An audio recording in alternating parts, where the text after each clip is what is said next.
మనిషి బ్రతికుండంగానే చంపేసే బలమైన ఆయుధాలు అవమానం, అనుమానం, మోసం. మరణం మనిషిని ఒకసారే చంపుతుంది, కానీ మనసు పడే బాధ మనిషిని ప్రతిరోజు చంపుతుంది. మనం ఒకరికి నచ్చాలని రూలేం లేదు, నచ్చకపోయినా నష్టం లేదు. ఎవరి కోసమో మన వ్యక్తిత్వాన్ని చంపుకొని బ్రతకాల్సిన అవసరం అస్సలు లేదు. రోడ్డు మీద రాయిలా ఉండకు, ఎవరో ఒకరు తన్నేస్తారు. ఊరి చివర కొండలా ఉండు, తాకడానికి కూడా ఆలోచిస్తారు. ఒక పనికి సంబంధించి ఎక్కువ సమయాన్ని ఆలోచించడానికి వేచిస్తుంటే నీవు దానికి ఎప్పటికీ పూర్తి చేయలేవు. గౌరవం అనేది విలువను బట్టి ఇవ్వాలి, కానీ డబ్బును బట్టి కాదు.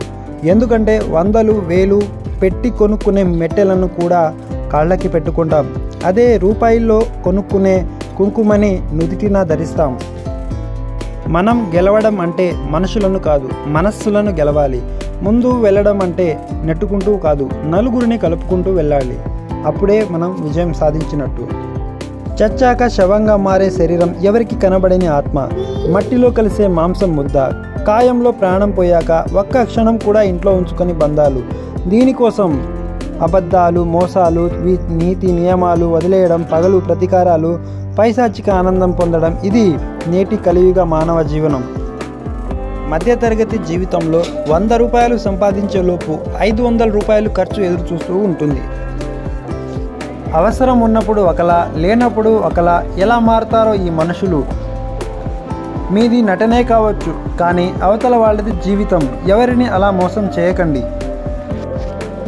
సముద్రం పక్కనే ఇల్లున్న ఇంట్లో మంచినీరు అయిపోతే బిందె పట్టుకొని సముద్రం వద్దకు వెళ్ళం.